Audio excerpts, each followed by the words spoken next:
Joining us in person and remotely. It's good to see each of your faces and up on the screen as well. We appreciate your being back here at the White House for the seventh meeting of this advisory board. And I'd like to give a special thanks to board member Scott Pulsipher and Western Governors University for helping coordinate and helping us host this virtual quasi-virtual, sort of virtual meeting. So thank you, Scott, for the work that you did to make this happen today. Secretary Ross will speak in a little bit more detail about some of the economic numbers and the great American comeback that is underway as we've all experienced the hardship brought on by this pandemic. Happily, nearly half of the job losses were recovered by August. 12 million jobs were added back to the economy, and this really is just the beginning as we continue to vanquish this virus and move on to slowly turn the chapter on this particular page. To put that in context, unemployment fell by a historic 6.3%. Now at 8.4%, still higher than we want it to be and higher than it will be in the months ahead, but we're making progress, certainly in the right direction. As an indication of the effectiveness of the economic agenda of this administration, I do want to highlight one report from Census that came out just last week. It was the 2019 Poverty Report, which showed that poverty in the U.S. last year had reached the lowest level since 1959, which is the lowest level in recorded history. Median household income rose by 6.8%, also the largest on record. And this was true across almost every demographic, with household incomes for African Americans up 7.9%, Hispanics up 7.1%, and Asian Americans up 10.6%. The Wall Street Journal said these income gains weren't magical. Policy changes mattered. Employers competed for workers by increasing wages and digging deeper into applicant pools. Rising economic growth lifted all classes. And that really brings us back to why we started this board to begin with, and the genesis of, and the problem we were trying to solve for 3 years ago. The economy was really starting to boom, and for the first time last year, for 12 consecutive months plus, there were actually more job vacancies than there were Americans who were able to fill them. So last year alone, 72% of all the new jobs were secured by people fully on the sidelines of the economy coming back into the workforce. Well, clearly times have changed, but this same commitment to the long-term investment in student and workers is more relevant than ever before, and the mission of this board is more critical. So we appreciate everyone's commitment prior to COVID, and now, of course, the renewed commitment as a result of COVID. Today we have a few announcements. One of them is to welcome Robert Smith from Vista Equity Partners as the newest board member. Robert is joining us virtually. Hi, Robert. Robert. Thank you. Robert has been a great champion for improving access to capital in distressed communities. Our earliest conversations were improving opportunity through education, incredible supporter of the administration's actions on HBCUs. As many of you know, last year the president signed into law permanent funding for historically Black colleges and universities, and generally promoting opportunities for all Americans through opportunity zones and through other vehicles. So Robert, your voice will be a great addition to the board going forward, and we appreciate you being with us today. Thank you so much. Happy to be here. Thank you, Robert. Since the last meeting, I'll just fill you in on a couple of things that have happened from a federal level. All agencies have received guidance on implementing the EO, so that's record speed on production of guidance, on skills-based hiring by the federal government. By the end of this year, the EO will have fully gone into effect. So once again, as we did with paid family leave for the federal workforce, the United States government will lead by example and value skills and competency of the federal employees over sometimes antiquated credential or diploma requirements. So we're quite excited about that. That progress.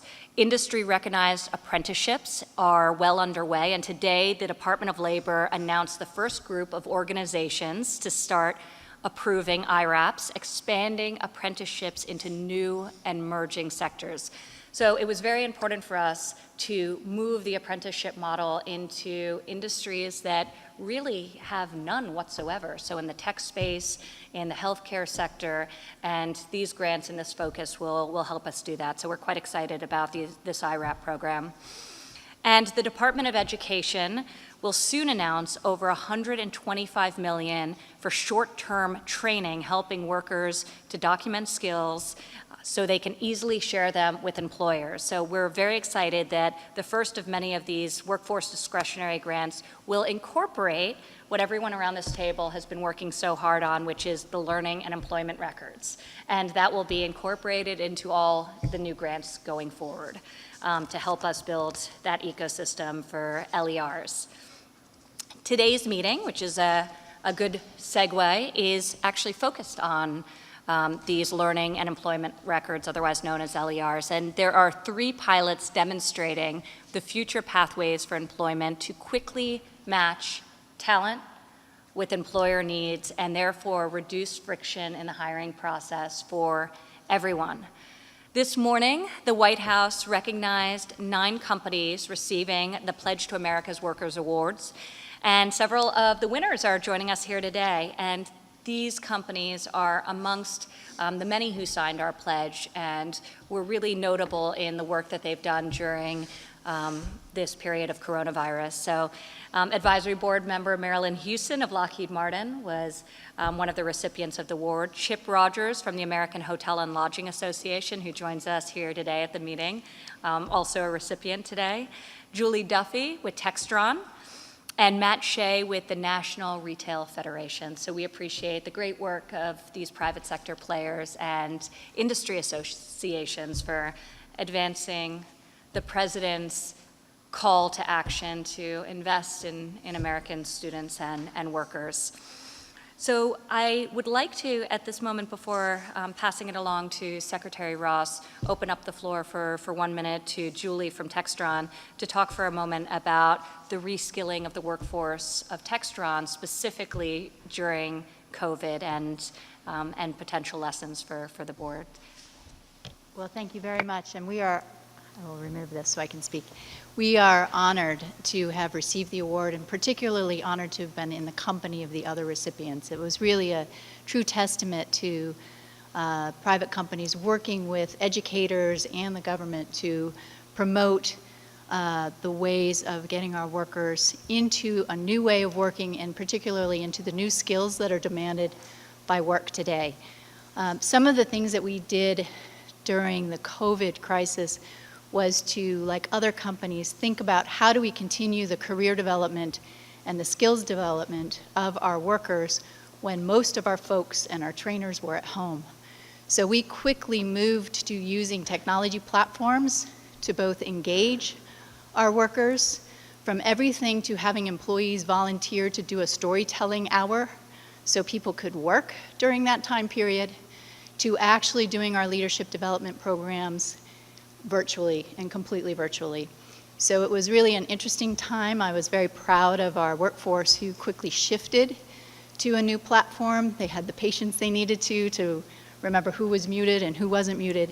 But we found that we were able to continue to develop professionals and non-professionals in the skills with the virtual tablets. We made tablets more readily available for those on the factory floor. Most of our manufacturing workers continued to work at 100% through the crisis when everyone was home. We have brought nearly all of our office workers back to the office at this point in time so that we can support those folks on a more personal level. But in the meantime, we've been able to learn quite a bit about how to bring a broader scope of our employees together now through these virtual learning sessions so we can have our sessions with folks in Germany and in China, with the people in the United States, and that we can use the folks in Rhode Island, can be connected to the folks in Kansas, and connected to the folks in Texas all at the same time, and learning together. Thank you so much, Julian. Thank you for joining us today, and congratulations on being an award recipient.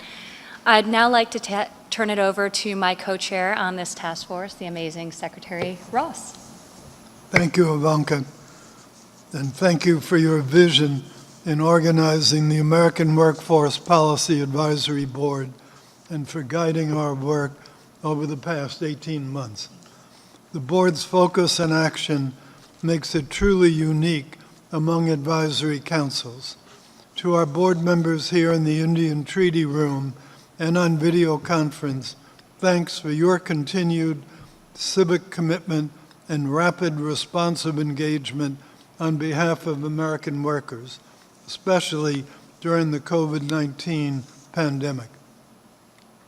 We pray for the victims of the deadly virus and also for those on the front lines of our global battle against it. When we last spoke in May, coronavirus had begun to introduce abrupt and difficult changes to daily life. But I have optimism as we make progress through the recovery period and as our economy shows resurgence. We've seen encouraging changes in the financial markets, in real GDP projections, and in the workforce, indicating that we are holding to a standard and steady pattern of economic recovery. In June, a record 4.8 million people returned to work. Unemployment continued to rise in July and August, with 1.7 million and 1.4 million jobs added to the U.S. economy, respectively. Furthermore, the University of Michigan reported that the consumer sentiment increased in September to the highest level since March, with consumers' views of current and future conditions both improving. Confidences in personal finances and business buying conditions are on the rise, showing an increase to 78.9 in the U of M's September U.S. Consumer Sentiment Index, up from 74.1 in August. Manufacturing optimism has nearly doubled, from 33.9% of manufacturers projecting a positive outlook in the second quarter to 66% projecting it in the third quarter. Moreover, in August, NFIB showed an increase in its Small Business Optimism Index to 100.2, up 1.4 points over July's outlook and surpassing the historical 46-year average. Our economy is indeed proving its resilience, due in no small part to President Trump's success in lowering taxes, reducing regulations, and implementing fair trading practices that level the playing field for American industry. We've seen these policies reduce unemployment and poverty to historic lows, as Ivanka mentioned, across all demographic groups. In 2019, unemployment fell to a 50-year low of 3.5%, and unemployment for minorities and women were at their lowest in recorded history. And the poverty rate in 2019 declined for all major race and origin groups, falling to 10.5%, its lowest since estimates were first released way back in 1959. We are fortunate that these positive impacts, a direct result of the President's policies, allowed us to tackle the coronavirus fight from an initial position of strength. With that said, many of the underlying workforce challenges that you've been working on since before the pandemic's onset will remain with us after it ends. So it's important that this board continue on its mission. Today's meeting will be a little different from previous ones because we will largely focus on a single transformative topic, learning and employment records, or LERs. As you know, in Washington, we can't help but putting acronyms for everything, so LER is a new one. These digital records of learners' and workers' skills, competencies, and experience can provide the technological backbone of a skills-based labor market. From very early on, this advisory board prioritized building on existing efforts to create an interoperable digital learning record that includes education attainment, non-traditional learning pathways, experience, professional affiliations, and other certifications to help job seekers attain better jobs. I'm happy that today we will see the fruits of 3 unique and collaborative pilot efforts from IBM, from Salesforce, and from Walmart. Thank you, Mark, for joining us and for your Salesforce team's effort. I'm looking forward to the presentations that you, Doug, and Ginny have prepared for us today, along with your guests, Adam Kaplan, Alex Kaplan, and Andy Trainer. Afterward, we will hear from Scott Pulsifer, and Governor Holcomb will present a new white paper on LERs that builds on lessons learned from the pilots and outlines a path forward. The technology is fascinating, but what we need now are real examples of LERs providing real value to American workers, businesses, and educational institutions. The path forward will outline how government can do much more to support LER expansion and adoption. Later, Tim Cook will update us on the Find Something New campaign, a terrific partnership with the Ad Council that helps connect workers with training and apprenticeship programs where they live. Then, Barbara Hampton, Mike Pirawa, Al Kelly, and Johnny Taylor will present 2 new focus areas for this board to take on through this year and into next year.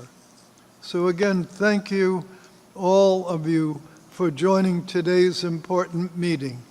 Our efficient discussions and truly substantive actions that have followed from those discussions are thanks to the many hours that you and your teams dedicate to supporting American workers. On their behalf, thank you. Ivanka? Thank you, Mr. Secretary. And as I turn it over to Scott to lead the discussion and introduce the LERs and to moderate a series of White House pilot presentations, I want to reiterate the importance of these real examples that will enable us to develop and scale LERs and create a robust ecosystem. And this administration's commitment to fueling that through all of our grants as well. So, Scott, thank you for the work you're doing on this front, and I'll kick it over to you. Thank you, Ivanka. Thank you, Secretary Ross, for that lead-in. And as you well know, government isn't the only sector that loves acronyms. It's like our human code in technology and higher ed everything else.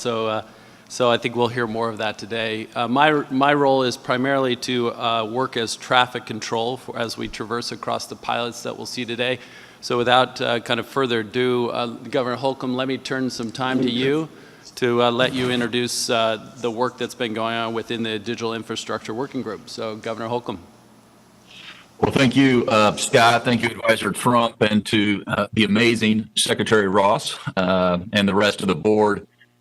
for your dedication to ensuring the advancement of everything that we're talking about, all the strategies that are aimed at skilling up the American workforce. Also, Scott, a special just thank you to you and especially your team. It's just been a real joy to work with you on this, as we've all been laser focused for the last weeks and months on making sure that these specific skills and competencies that the American workforce needs to develop in both formal and informal education settings. But Scott, it's just been a true partnership, and as we have been working through all of the myriad of ways to scale both the use and the adoption of LERs.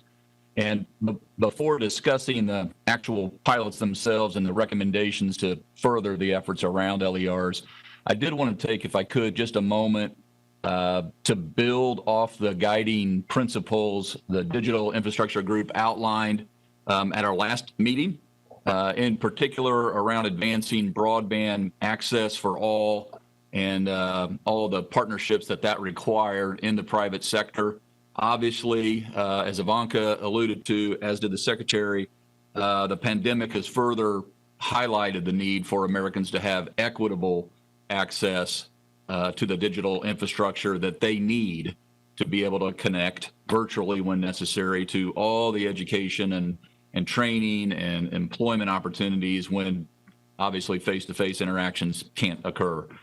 Most on this board, just looking at you all, obviously understood this a long, long time ago. You were leading on this front, but we now all as an American people understand the urgency of this. We have a better understanding of how we can also better operate by expanding our use of digital resources, and therefore it stands to reason our continued economic recovery. And just as a side, Indiana had an unemployment rate of 3.2% this year. We were adjusted up to 17.5, and now we're down to 6.4, and still heading in the right direction, so to speak. But that continued recovery is going to be ever more, I think, dependent upon our ability to provide technological tools for all Americans as the world of work continues to evolve itself.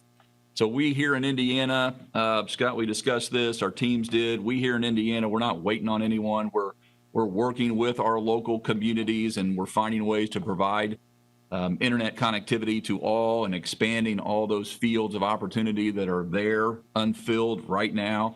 Just 2 weeks ago, as an example, I announced $51 million state dollars that we dedicated to 50 broadband infrastructure expansion projects across the state, specifically in unserved areas, not underserved, but unserved areas. And in addition to that state investment, we partnered with local providers, 16 different telecommunications providers and utility co-ops, and they in turn put $53 million of their own skin in the game in matching funds. So we did over $100 million in projects all across the state of Indiana because of those partnerships, government, the private sector, and then, of course, obviously with the local communities themselves. We get it. It's working together. We're going to be able to better connect Hoosiers, in our case, with all the different ways that they live, work, and play, even during, and maybe most importantly, during this pandemic. And while the LERs can certainly help provide the American worker with a whole host of opportunities, a number of them for their specific future and maybe a new future that I think Tim will get at, it's just so important for us to continue to work toward immediate successes right now and related to all the recommendations that we're all going to hear that are outlined as part of this complete working group. So continuing to combat that digital divide, obviously very important. In fact, it could be the difference maker for many individuals out there as we recover. And that's why I'll keep continuing. Kim and I, Reynolds from Iowa, Kim and I have talked about this a lot, but we'll both continue to encourage our colleagues to be both creative and courageous at the same time in thinking about new ways to bring folks together and connect them with all the resources they need to be able to transform their lives. I also want to commend the working group since our last meeting.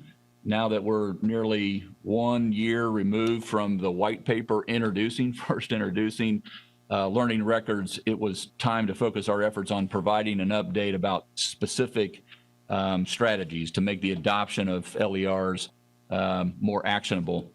The 6 recommendations that will be shared later will go a long way, I think, to help drive further collaboration amongst employers, education providers, and levels of government to expand upon the great work that we're seeing from the pilots.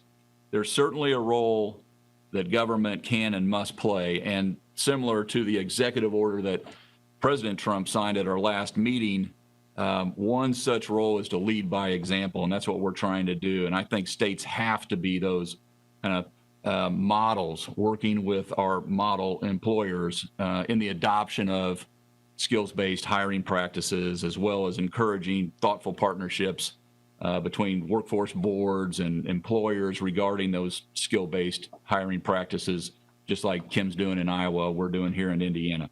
And with that, I'm excited to hear from IBM and Salesforce and Walmart about how they're going to continue to move America and therefore Americans forward. Thanks, Scott. Thank you, Governor. Thank you for your commitment and leadership to this effort. I think it's wonderful to see how quickly we've gone from concept to solutions that are now being proven out with these pilots. It's also great to see the state of Indiana kind of exemplifying the investments in the direct effort to advance the workforce in that great state.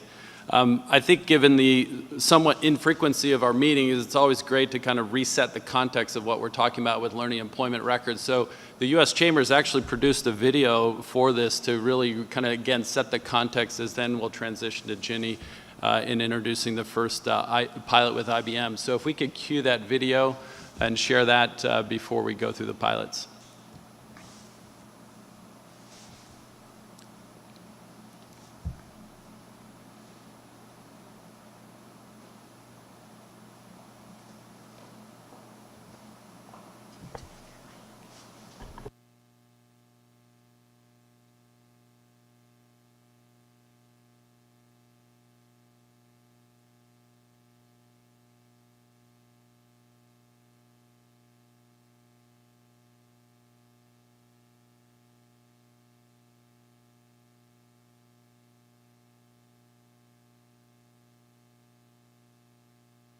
Every person's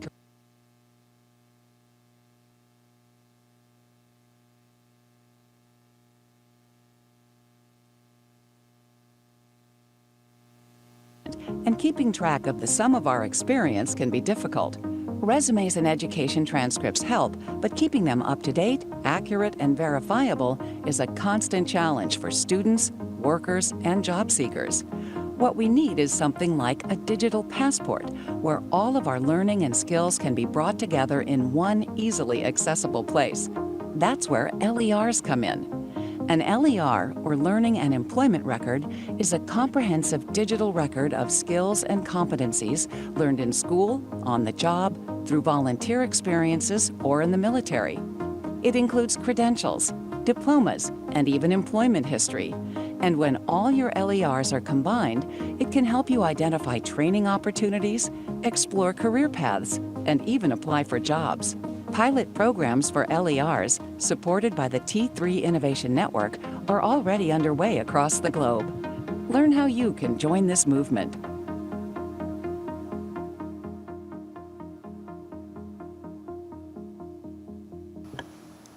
Thank you for that. I think one of the things that we truly believe is that this has an opportunity to transform how we actually think about humans, and that it's not about human capital management, it's really about human potential management, that we really help individuals become their better selves and contribute fully to not only to their advancement, but also the advancement of our workforce, our economy, our society as a whole. So we have an opportunity now to look at these 3 pilot projects, and Ginny, without further ado, let's have you introduce that, which we've been doing with IBM. Okay, so my pleasure and thank you. I mean, I'm so optimistic about what we've accomplished so far in this council and what is still in front of us to do. So my hat's off really to Secretary Ross and to you, Ivanka, as well. So let me start with our pilot, and our is a number of us. So this is not only IBM, it is Scott and Western Governors University, something called the National Student Clearinghouse, a company called IQ4, and Central New Mexico Community College. So this is a pilot that used a blockchain network called the Learning Credential Network. So the Learning Credential Network. So think of it as a network, as I said, powered by blockchain, and the goal is to prove that you could take information from a prospective employee, a human, as Scott just said, an employer, or someone who's helping create the skill, an educator, and they can share information together, feel very safe about it. I can determine how much they see, don't see, and that this can be done in a way with provenance, that I know it's not tampered with either, that it's accurate. So we chose to pilot cybersecurity skills for a couple good reasons. A, there is huge demand out there to this date. B, they're actually hard to document their skills and they're difficult to compare. But C, there are a set of standards out there, so we could map to them. So we picked cyber, and what you'll see here, and I think what we have actually the opportunity that we will prove with blockchain is that we can connect many organizations without a lot of additional work, because this is a network, so everybody doesn't have to redo everything. We can federate them together. That means time. It's a skills-first approach, because I can see what the skills are, and that we can get people, I think, who've been hardest hit by jobs back to work quickly. So we've got some big scale here to show, and I have a little video to start, and then I'm going to introduce Alex to walk you through the pilot. So our little quick video. I appreciate the runner-up video. Across the landscape, demand for skilled labor has never been higher. And while there are great jobs waiting for great candidates, something is missing: a better way to match people, skills, and jobs. Employers are equally interested in actual skills and degrees, but identifying skills based on resumes is hard. We all want to help learners and job seekers manage their careers, but inconsistent and siloed data about skills, certificates, and credentials makes this difficult. Many job seekers, especially those switching careers, need to document skills acquired from training, like online courses or coding camps, and they need a simpler way to find out what new skills they need and where to get them. To answer the call, IBM and its partners have developed a reliable, secure approach for all stakeholders. It's called the Learning Credential Network, and it helps learners, job seekers, educators, and employers equally, so everyone can work together to get the right people in the right jobs. Here's how it works. Digital wallets provide a permanent, verifiable record of the learner's skills. The wallet owner manages their own credentials through blockchain technologies that assure the privacy of their data. This gives educators, learners, and employers a trusted way to share skills and credentials. Institutions can build learning pathways to help learners identify skill gaps and determine appropriate training. Job applicants can choose to anonymously share their skills profiles with potential employers. And employers can search for job candidates based on skills to find applicants who best match their requirements. Built on the guiding principles of openness, sharing, and interoperability, the Learning Credential Network is managed by its community of users. In this way, the Learning Credential Network provides an efficient and trusted way for employers, learners, and educators to work together and quickly train and place the right people in the right jobs. We invite you to join the Learning Credential Network and help match great people with great careers. So let me introduce Alex Kaplan, not to be confused with Mark's going to introduce Adam Kaplan. They're not brothers. They're just very closely named. But Alex is from our consulting team that does transformation, and he is our global thought leader on how to apply these advanced technologies to build a workforce. So he has been working away on this pilot. Alex, over to you to show it to everyone. Great. Thank you, Ginny, and thank you all for the opportunity to be here. Our work in this area began in 2018 when IBM began to look at how advanced technology could support the transition to a skills-based economy and new-collar jobs. So what I'm going to describe for you today is the IBM Security LER pilot, and we're going to talk about the learner's journey from high school to a best fit job in cybersecurity. If we can go to the next slide. IBM and its partners focused on three primary objectives throughout this pilot. In the work that we've done with the National Student Clearinghouse, Western Governors University, Central New Mexico Community College, and IQ4, we've been able to show a provable approach to learning and employment records at scale as an infrastructure. So the three objectives we focused on were, first, creating a trusted and verified record of academic and skills achievement. This record is stored on the blockchain to assure that it's secure, accurate, and tamper-proof. Second, we created a wallet for learners to safely store and control their lifelong record of achievement, thus providing the student with a single place to bring together all their credential skills-based work from their cradle to career journey.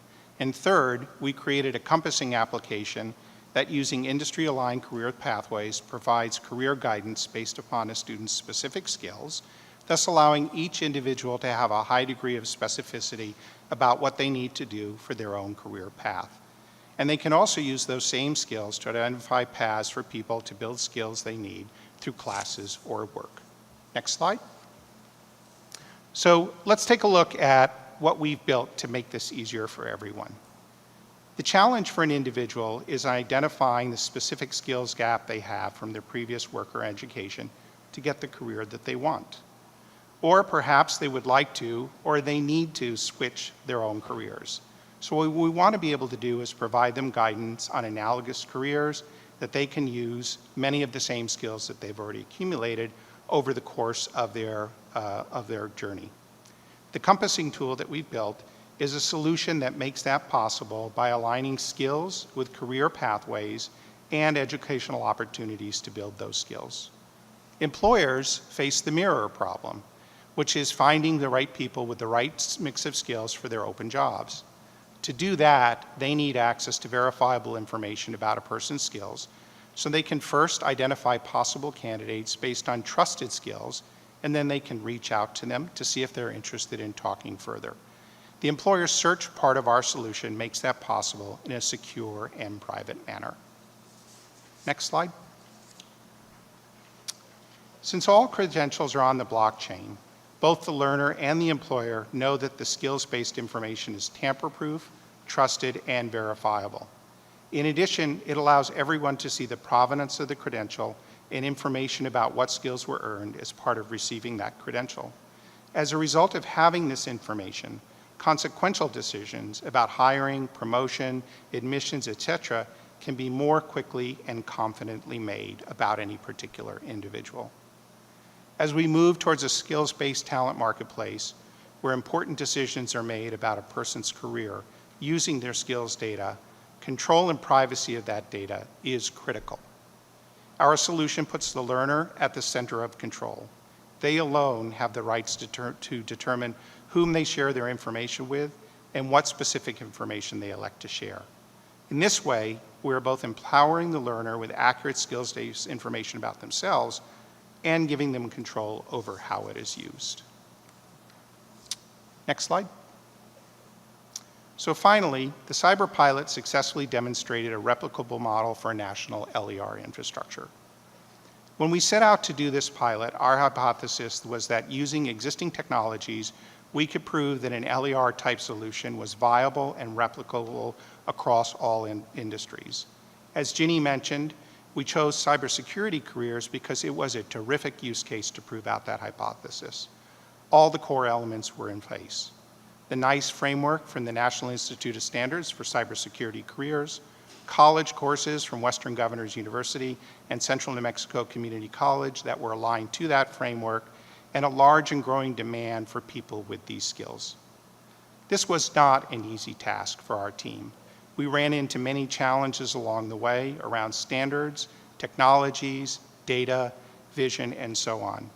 But thanks to an amazing team that crossed all of our organizations, that brought the best minds in the country around policy, around student needs, about institutional requirements, we were able to overcome those challenges, and we proved our hypothesis that a national infrastructure for LERs could be built and that it would provide real value in connecting workers with jobs. Thank you. Thank you, Alex, and thank you, Ginny, and the wonderful team working on this project. I think we can already all start to see the connection between this learning and employment record and the technology infrastructure, and it's connected also to skills-based hiring and the nice synthesis that's going to exist there. And clearly, cybersecurity is a domain that is critical not only for our respective industries, but for our nation as well. Next, I want to turn to Mark Benioff at Salesforce to discuss or introduce the pilot project that was designed to streamline job searching and upskilling in nursing, which is clearly an effort that was made both more challenging but also more important by the current pandemic. So, Mark, I will turn the floor over to you.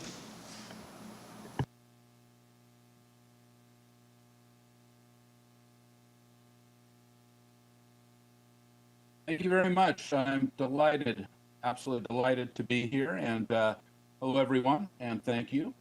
And thank you, Ivanka, and thank you, Secretary Ross, for your kind comments and for your leadership, for bringing the American Workforce Advisory Board together again. It's great to be with everyone. And also, thank you, Governor Holcomb. Salesforce is proud to be the largest software company in the great state of Indiana, and also your fastest growing software company in Indiana.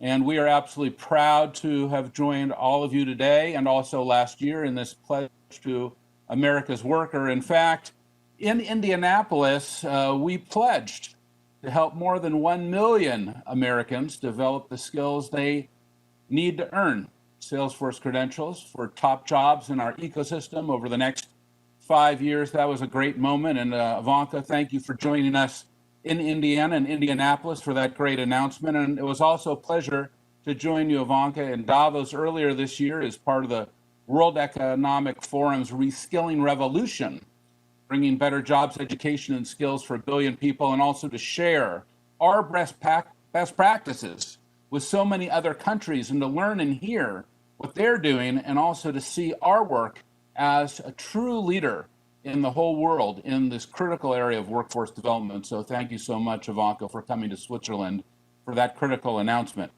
These are critical times for our country and for our world. We all know that. And even as we confront today's challenges, we're still incredibly optimistic about the future. Now at Salesforce, we have 54,000 employees, but we're growing fast. In fact, we're the fastest top 5 software company in the world. Today, we just delivered our last quarter at $5.15 billion, growing at 29%, which just followed a 30% growth quarter. And because of that, over the next 6 months, we're going to add another 4,000 jobs. And over the next 12 months, we're going to add another 12,000 jobs. Many of these will be in the U.S. Many of them will be in the great state of Indiana, Governor Holcomb. And I'll tell you that by 2024, the Salesforce ecosystem is going to create more than 4.2 million new jobs, because Salesforce isn't just a company or an app, it's a platform and an ecosystem, and it will create more than 4.2 million new jobs across the economy and more than $1 trillion in new business GDP. It's been amazing to see how our platform and our ecosystem is creating all this amazing new wealth and value and jobs across the world. It's part of our commitment during this amazing 4th industrial revolution to make sure that we bring everyone along with the education and skills to succeed. It also reflects the fact that this is a time for everyone to develop new skills, to reskill, to really embrace reskilling, to develop a beginner's mind. We all know that with a beginner's mind, every possibility exists, but with an expert's mind, few do. And that is what we've especially seen with these incredible frontline hero healthcare professionals this year, the focus of our pilot. I mean, we have seen true heroes in our country. We have seen great people doing great things. These are our frontline healthcare workers. Our hearts have been with them, but to see their work and to see what they've done has been absolutely incredible. And this commitment to training these workers is the same spirit that is inspiring millions of people to go to our own trailhead.com, which is our own online learning and reskilling program. And it's open to everyone. And we have trained now millions of people for free on trailhead.com. In fact, in many cases, many of these nurses and healthcare workers have been able to get key skills, including contact tracing, which has been so important in the last 6 months. We've trained so many contact tracers throughout the United States who've been battling down this horrible virus. And I'll tell you, they've gotten trained on Trailhead, and they are doing a great job for our country. So thank you to all of them. It's also part of our commitment to we call stakeholder capitalism, serving all of our stakeholders, including our communities and our workers, that they can thrive so greatly. And that's why I believe so strongly that business is the greatest platform for change. We can see a company like Salesforce who is able to come and help during these incredible times, whether it is supporting contact tracers and contact tracing, reskilling, building new skills, whatever we can do as a company to create value right now. And that commitment to workers and innovation is why we're so excited to be here today. Now, I am pleased to share with you this great work in this incredible pilot project with my great partner, Dignity Health Global Education, an incredible company, to help nurses upskill and thrive in their careers. And I have a tremendous executive here with me who is going to show you just something fantastic. And Adam Kaplan. Adam, are you there? Yes, thanks so much, Mark. It's a real pleasure to join everyone here today, and exciting to see the progress across all the pilots, what IBM is doing, what Walmart is doing, what we're doing, and really showcase our work. So we can go ahead and show the slide if that's okay. And then we'll show the video in a second. If we can start with the slide, that would be amazing. This is really what we're pulling up. While we're pulling it up, this is all about empowering the individual. So it's about the learner to learn anywhere and from multiple sources, and the need for interoperability. We're doing it for the tech industry, as Mark mentioned, and we're excited to see how this can help our customers in every industry, including healthcare. What you'll see in the video we'll play shortly is the power of this LER technology and open standards to upskill, reskill, and enable nurses to take more control over their career paths and their growth. If you look at this slide, you'll see the powerful network created when we link educators or issuers of credentials. This could be a university or a company providing learning on the left here, to an employee or nurse in the middle, and then enabling that learner to share their resume or credentials with their prospective employer in a trusted fashion. All the data is verified and privacy protected. Understanding what skills an individual has or is seeking to gain is powerful, as we can bring them on learning journeys and help them quickly find relevant education and career opportunities. We can also greatly reduce the cost and time for employers to hire. So it's a win for everyone and brings efficiency to the entire network you see here. With our partner Badger and following LER and Open Badge standards, we were able to create credentials that are easily shareable and independently verifiable. With DHGE, Dignity Health Global Education, like Mark mentioned, we reimagined what a nurse's educational and job search experience could look like. And with the great help of Western Governors University, WGU University College, we were able to distill the real-world value that learner and employment records can create for nurses. Also want to thank Robots and Pencils, our great consulting partner throughout this initiative. So with that, let's jump into the video now. If you don't mind, let's roll that. Thank you so much.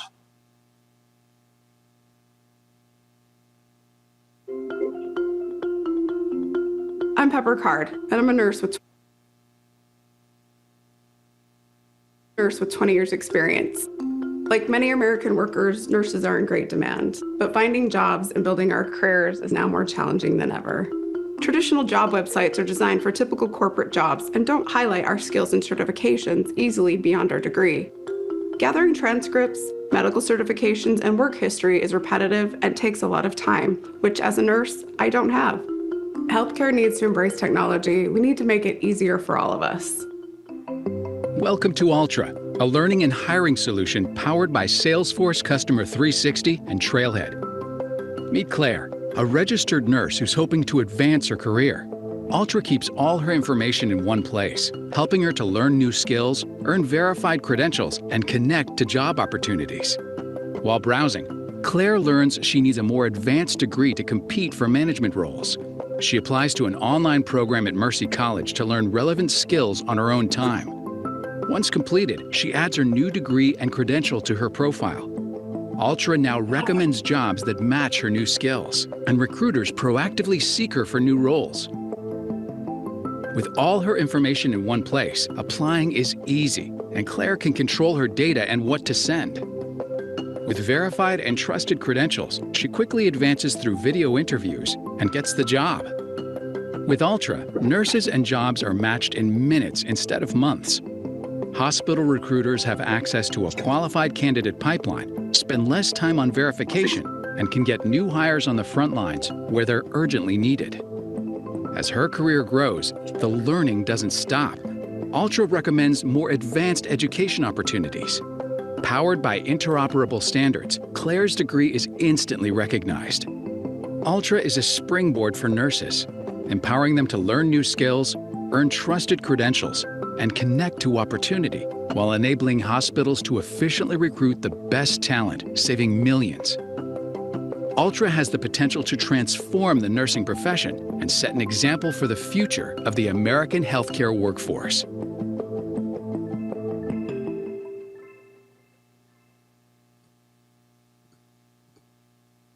Fantastic. Thank you so much. We just wanted to end with a thank you. It's really been fantastic working with the White House and everyone involved across the pilots.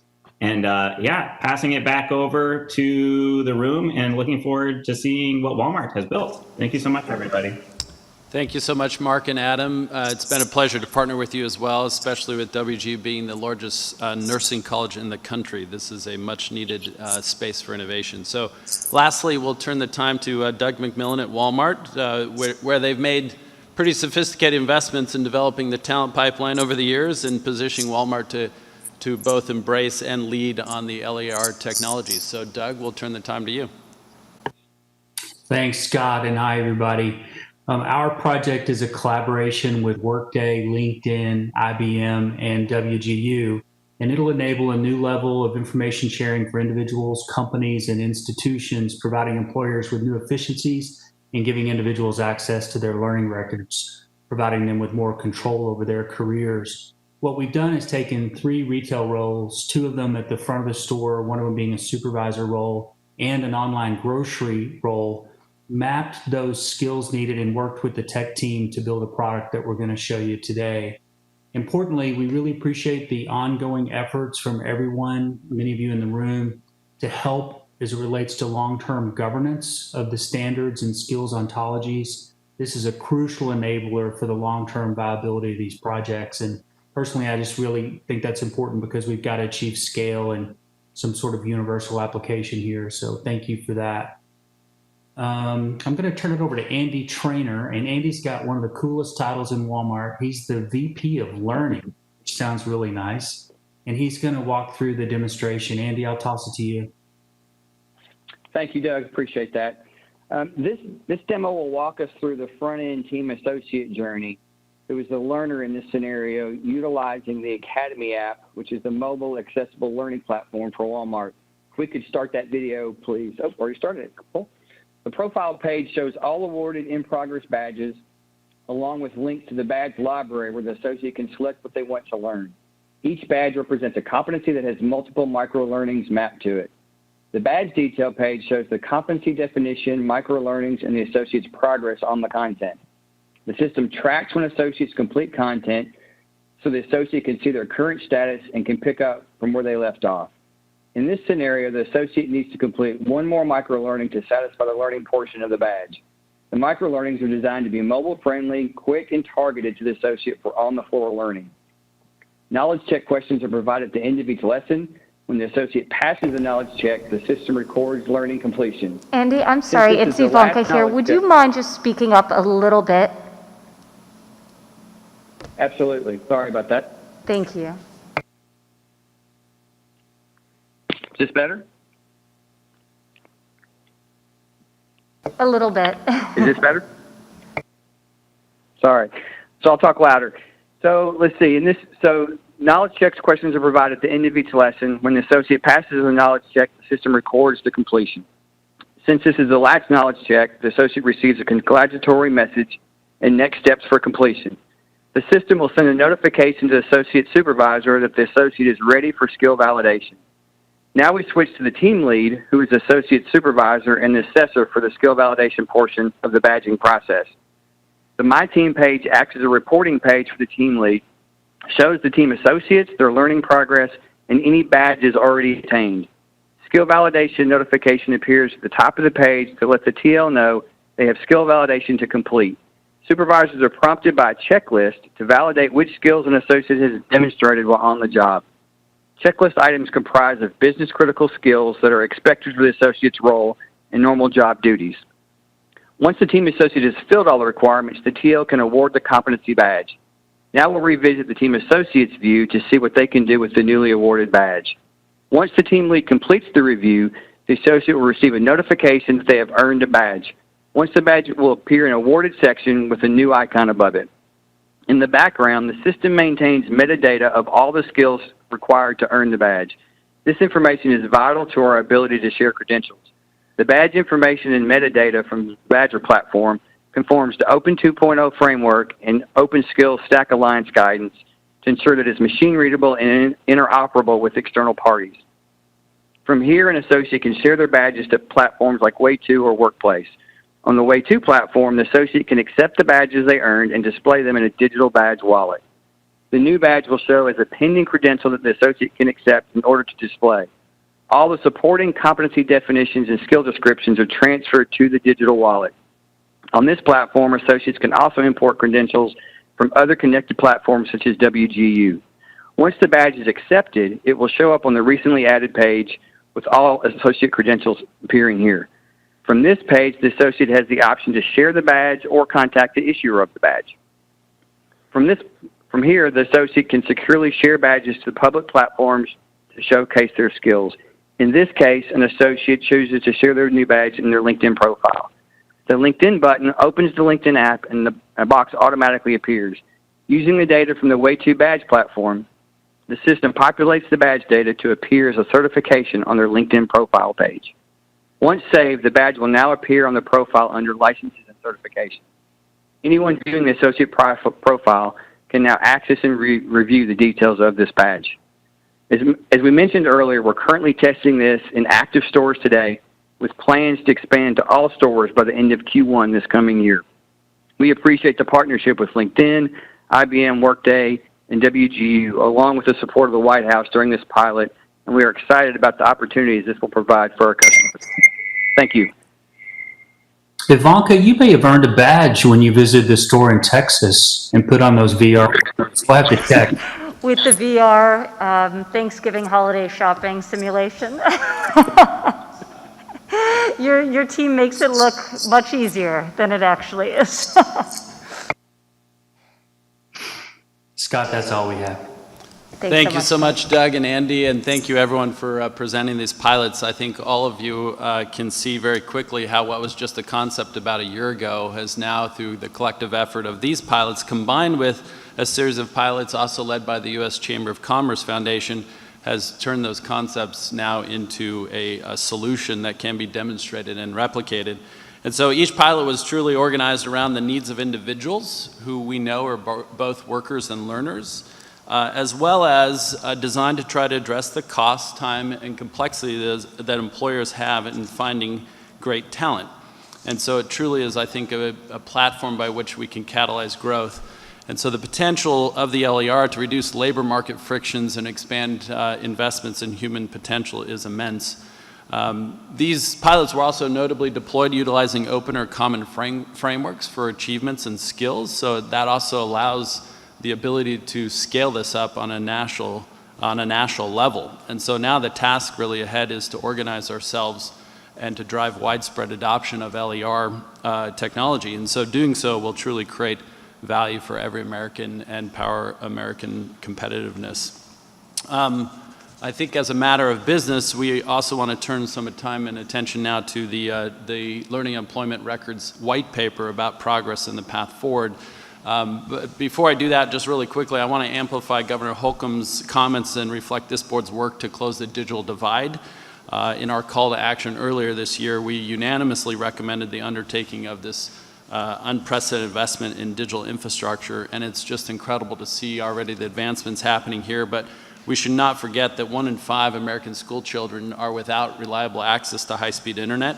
And that online access has long moved from a privilege or a convenience to now a necessity of life and livelihood. And so we just can't allow these individuals to be left behind. So the Digital Infrastructure Working Group has produced the white paper. You have that in front of you here in the room, or it was shared with you digitally. And the next steps on the path toward realizing the LER vision are laid out in that white paper. And so while it's been theoretically feasible for some time, it's only now with the institutional will and this collaboration that we're able to bring such a system to life. And so the board's work has changed that and created a center of gravity, if you will, that's attracted and unified innovators across the workforce and major employers, academic institutions, technology, sector associations, and government. And so that coordinated effort, spearheaded here by the White House and by Ivanka and Secretary Ross, is truly unprecedented, and it's enabled these massive strides now towards realizing the potential of LER technology. And so I will just, before we get to a voice vote, I'm just going to give some quick overview of the recommendations in this, and I'll do that very briefly, and then allow for some questions as time allows before we move to a voice vote. So the first recommendation, and is arguably the guiding principle for each of the following recommendations, is that given the need for rapid fluid iteration and innovation to bring systems of LERs into existence, the governance of LER should be a collaborative effort driven by all stakeholders, not controlled by government. And there are examples of this already with things like the Learner Credential Network that was emphasized. We also have the T3 Innovation Network in U.S. Chamber, but also the recently announced Open Skills Network last week, which is a coordinated effort of over 40 employer, academic, technology, and government and nonprofit organizations. Second, it is critical that we drive adoption of LERs. Federal and state governments can take a range of approaches to advance this goal, including establishing collaboratives with key stakeholders, provide available resources to advance skills-related work within their jurisdictions, conducting regional needs analyses, and continue to drive additional pilot projects and disseminating key information. Third recommendation is we must catalyze core infrastructure investments for LERs. Governments have a role to play in catalyzing private sector activity. Small grant programs can spur significant private sector innovation and investment, and as we've seen in the case of recent grants by the Department of Education. All levels of government should explore how they can deploy funding to stimulate private sector funding and partnership. Fourth, governments have a role to play in coordinating stakeholders in the LER ecosystem, such as the White House has done to date. The National Council for the American Worker should continue to play a role in advancing collaboration. Fifth, governments and private sector employers should adopt skills-based hiring practices, the reference I had before around the connection between the LER and the skills-based practices. And this was catalyzed by the White House executive order in June, is already being extended and implemented, which is wonderful, as Governor Holcomb has done in Indiana, and members of this board have the opportunity to model best practices and influence broader adoption of a skills-based approach. And last, we should modernize regulations wherever possible to accommodate and encourage the adoption of LER systems. This includes regulatory changes around data usage and exchange, as well as specific processes such as student loan applications, unemployment insurance claim processing, and guiding unemployment beneficiaries to training programs such as is happening in Indiana. So those are the recommendations, but before a voice vote, I think we could offer a little time if there are any questions or comments.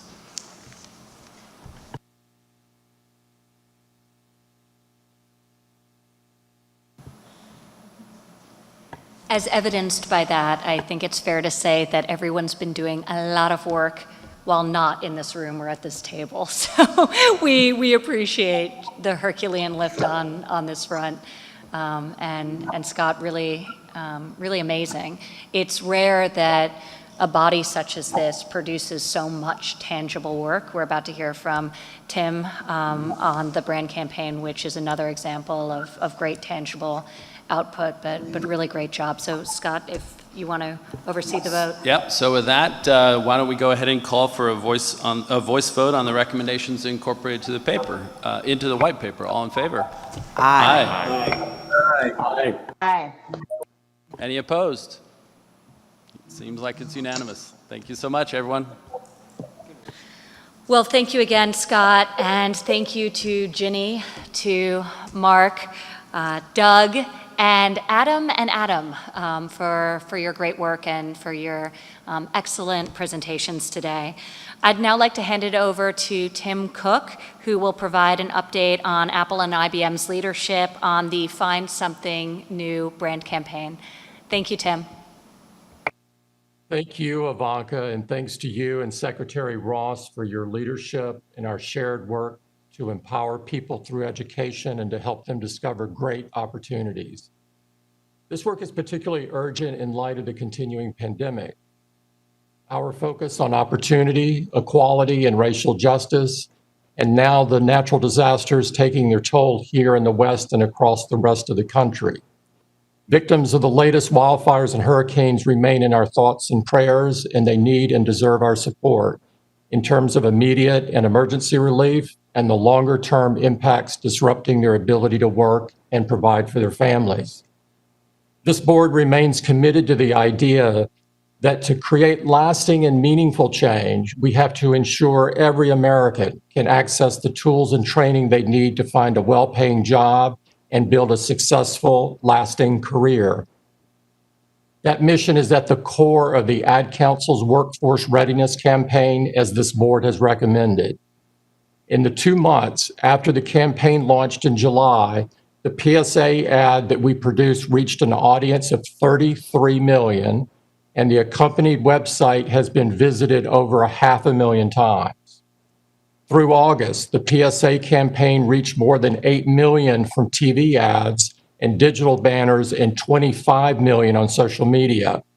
It's a promising start, and we expect exposure to decline substantially, as well as placements of print ads in newspapers, magazines, and the airing of radio spots in the coming weeks and months. The campaign website is fast becoming a popular resource with over 500,000 sessions in its first 2 months and almost 1 million individual page views.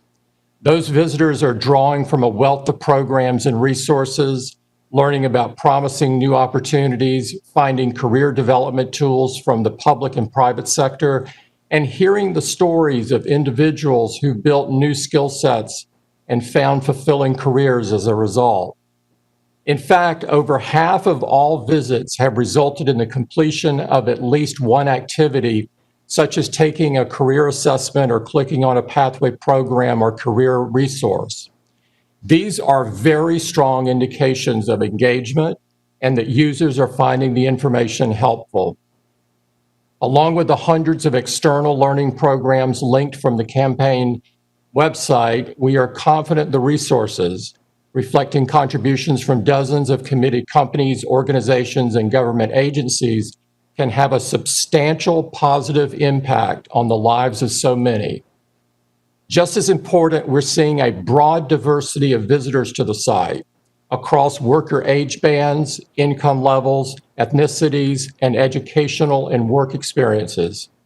It's a strong indication that we're reaching people of every background and at every stage of their career, which is crucial to creating accessible opportunities that are a force for equality and justice. We're at a moment when continuing education, job training, and skills development are essential and urgently needed resources.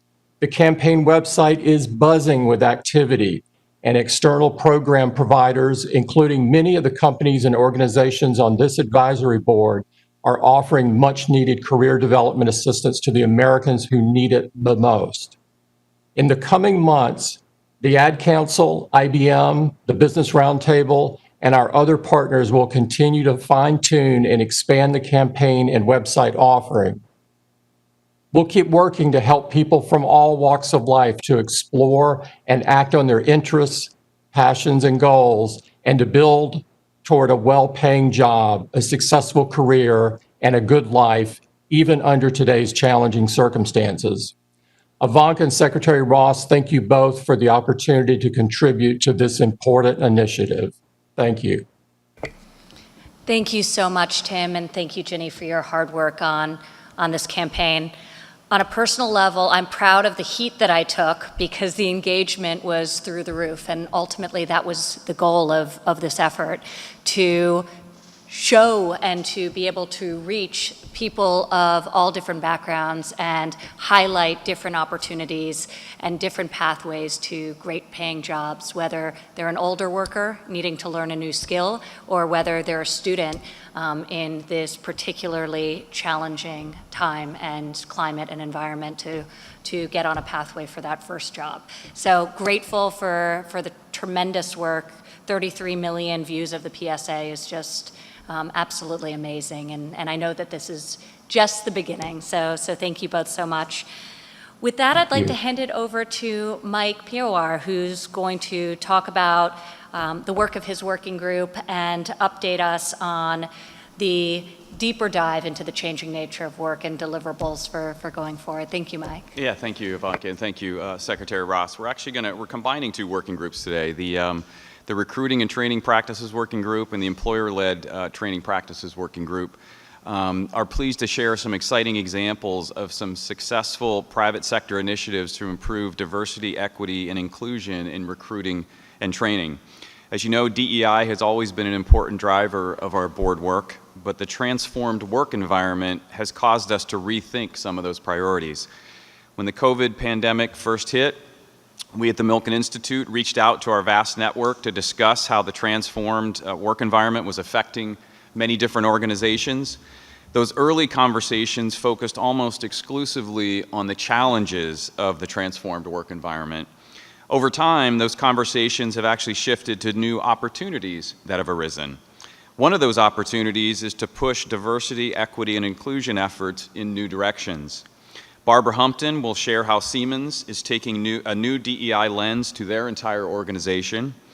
Al Kelly will then talk about how Visa has taken advantage of the flexibility of the transformed work environment in their inclusion, equity, and diversity efforts. And finally, Johnny Taylor will talk about new DEI opportunities that SHRM has created from working with their members in a broad range of industries. With that, Barbara. Thank you, Mike. And thank you, Secretary Ross and Ivanka, for challenging us to keep thinking innovatively as we continue to work through this advisory policy board. And what I'd like to do is share just a couple of comments about the things we've done, really looking forward to working with colleagues in this new combined working group. You know, these last 6 months have really changed it all. We've had to come to work in new and different ways. As COVID-19 took hold, Siemens had to equip 20,000 employees with the PPE and things they would need to continue our essential service to critical infrastructure all across the U.S. And we also had to rapidly equip 30,000 employees to be able to work virtually and to make sure that we could be as productive as we were before. And I think a lot of people have been asking, hey, when are things going to get back to normal? But we're actually not thinking that way. We're not going back. We're going forward and thinking about how we can embrace some of the things we've learned to make our future even more effective than our past ever was. Examples of this are things like bringing remote learning into our permanent plans. At Siemens, we made a commitment that the new normal for us will include 2 to 3 days a week working from wherever. There's not a requirement to be in the office. This is not about time in our chairs. This is about the productivity and the output, the things we accomplish. So that's our new normal, and we think that's going to be not only attractive, but actually is going to help accommodate more people who really need to balance and blend their work lives. Diversity of thought, our situations, our economic conditions, all of those play a part in how each person is adapting to the new normal. And we have a very simple motto that we take care of each other. We're embracing those who are different and working together. This really represents the next step in the way we work as a technology company and in our industry, supporting infrastructure across the U.S. And there's still a bigger opportunity here, which is leveraging this new model to bring about the changes we wish to see in hiring and recruitment. So the things we've seen today from our learning and employment record colleagues is going to really be empowering all of us. Our de-emphasizing reporting and paper credentials, and now emphasizing more what we accomplish and the skills and credentials we bring to the table is going to be empowering. So looking forward to working with Mike as we bring our working group to the table, but also with our co-chairs Al Kelly and Johnny Taylor. And let me pass this over now to Al. Thank you. Hey, Mike and Barbara, thank you so much for your remarks, and Ivanka and Secretary Ross and my board colleagues. It's good to see everybody. I thought I'd provide a little bit of additional context. We're clearly in some kind of new normal, or maybe it's a next normal. And the reality is that every employer is going to have to be flexible in how to manage their workforce and the needs of their employees in the future.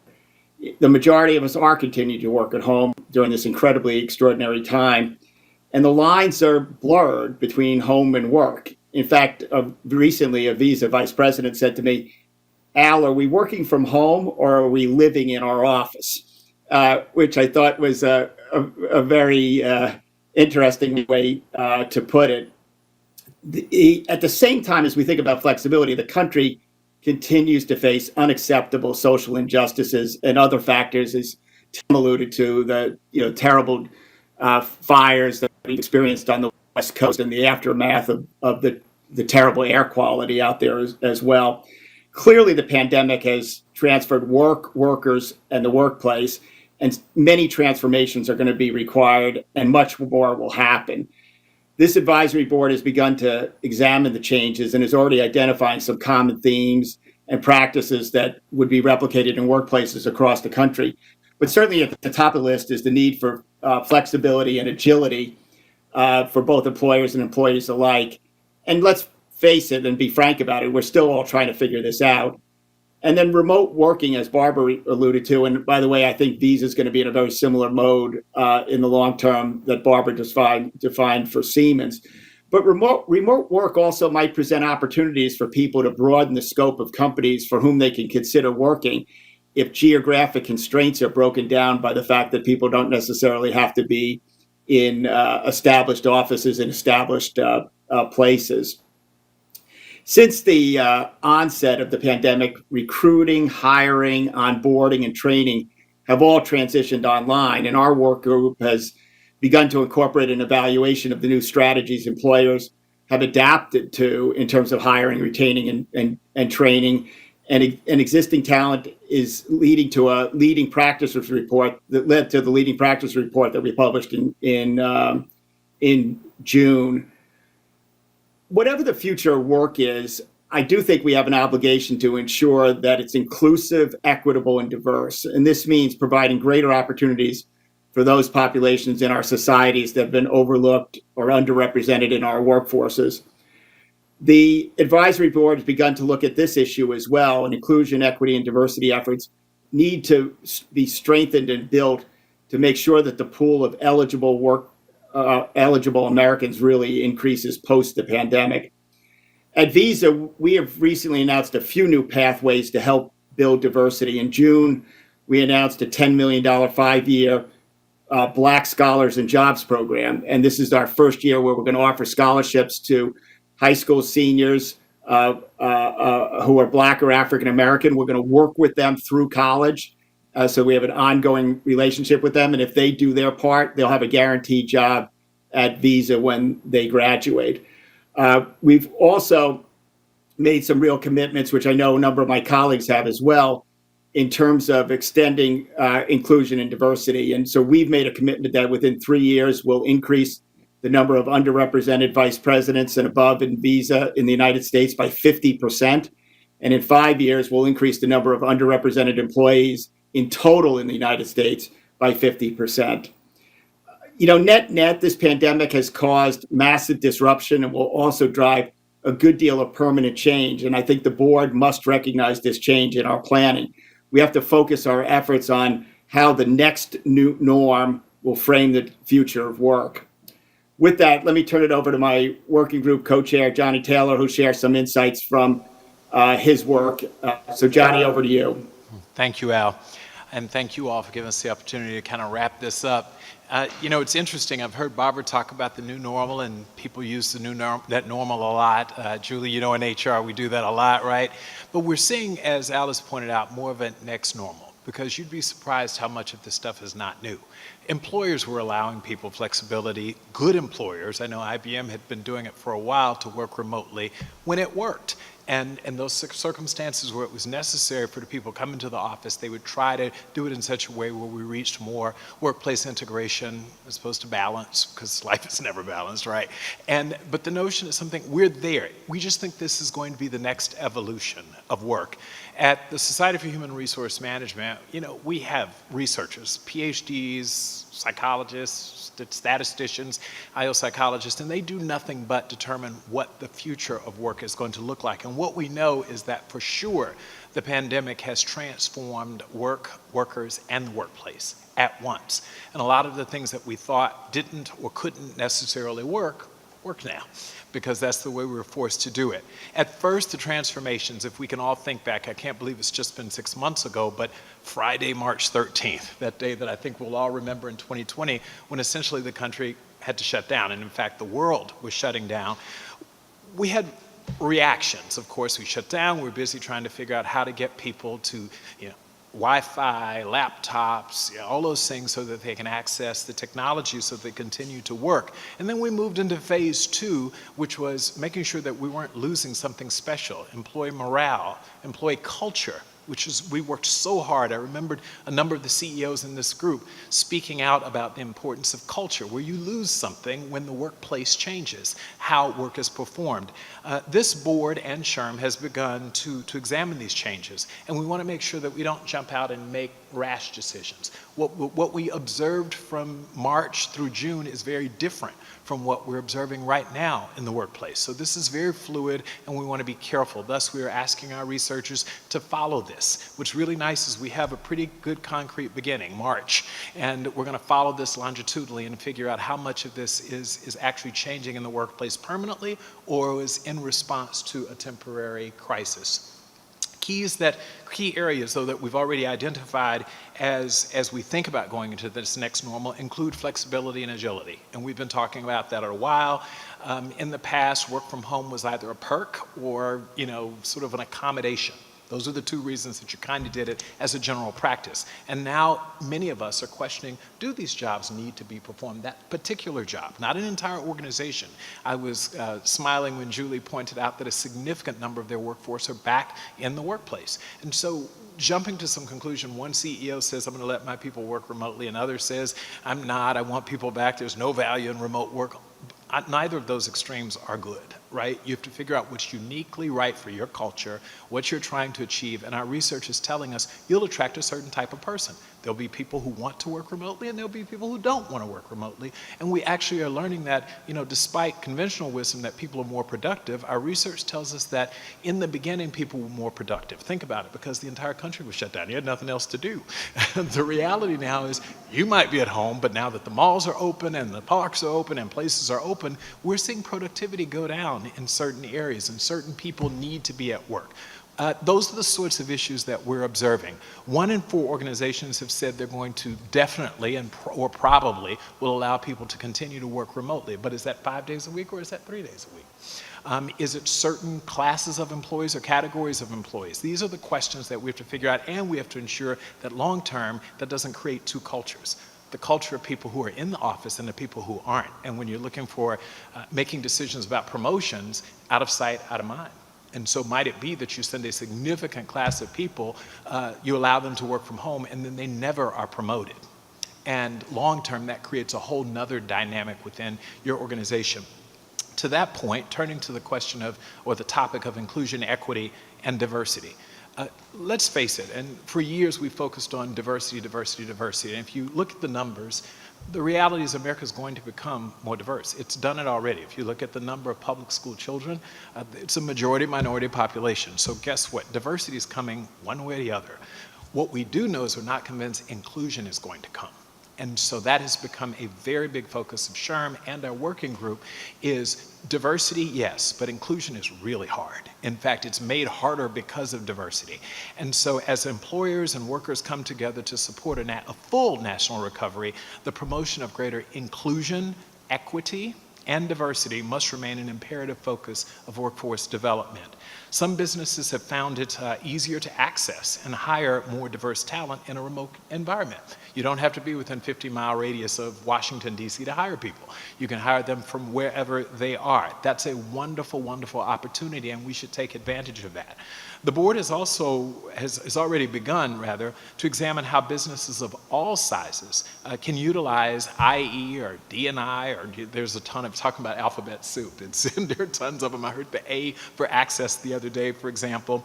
But we're going to build and strengthen the pool of work-eligible Americans post-pandemic. We have to ensure that some of what's happening in America's public school systems, which we're going to have to deal with, and we were talking about this before the meeting, Barbara and Sebastian and I, and we were saying, you've got a population of American children who are now studying at home since February, and many of them aren't studying. Several public school systems have reported that only half of the children even logged on since February. So there are some real issues when we think about wanting to include all Americans in the future America. If you miss a year or two of education, you won't be qualified to compete for many of these jobs. So diversity, we really have to be very conscious of making sure that everyone is participating. Finally, and in response to this, SHRM created a big campaign called Together Forward at Work, and I like the forward, not looking backwards, but forward together. And our members asked us to identify what could we do as a Society of Human Resources professionals to make sure that we were fishing in the right pools, that we were getting different ponds, making sure that we looked in the right places to ensure we tapped into diverse individuals, and then making sure that when we got there, they were treated fairly and respectfully, and then given an equal opportunity, paid equitably, and given the opportunity to succeed. That's what we're all about in this work, and we look forward to continuing the work, and thank you as a group for allowing us to do this. Thank you, Al. Thank you so much, Johnny, and thank you for shining the light on these issues and also for asking some very relevant questions and proposing with the working group some very practical solutions as we think about all of these areas, particularly, as you noted, inclusion. Lastly, and wanting to keep on schedule, I'd like to recognize the member Jay Box, who's been on this council since the very beginning with Kentucky Community and Technical College System for brief remarks. Jay is retiring from the school that he is at and from the council as well. And Jay, we appreciate your hard work and thank you for your incredible contribution here and elsewhere, and good luck on your retirement. So if you'd like to say a couple of words, Jay, we'd love to hear from you. Yes, this is my last meeting of the advisory board. But before I go, I would like to thank the President, Secretary Ross, and of course, Special Advisor Ivanka Trump for not only having me on the board, but also for all the good work this group has done these past 2 years. We haven't just talked about problems facing our nation's workforce. We have created avenues to solve those problems. I'm especially proud of the Multiple Pathways campaign that we created together. I believe that this campaign has the potential to make a real difference in lives across the country. And today's presentations on the LER reinforces the importance of our partnerships between education and business and industry to truly advance our American workforce. Also, I want to give a special shout out to the other higher education leaders on this board. I applaud the great work you have done during this pandemic in becoming more innovative in your course delivery and your virtual support for students. This month, I am retiring as the president of the Kentucky Community and Technical College System. And in looking back on my tenure at KCTCS, especially in the last few years, it has been remarkable to see what we have done in Kentucky be mirrored by this board. I hope I was able to lend my experience in these initiatives to the group. It has been an honor to work with the members of this board and the staff. I wish you all continued success, and I stand ready to help in any way you need it in the future. Thank you.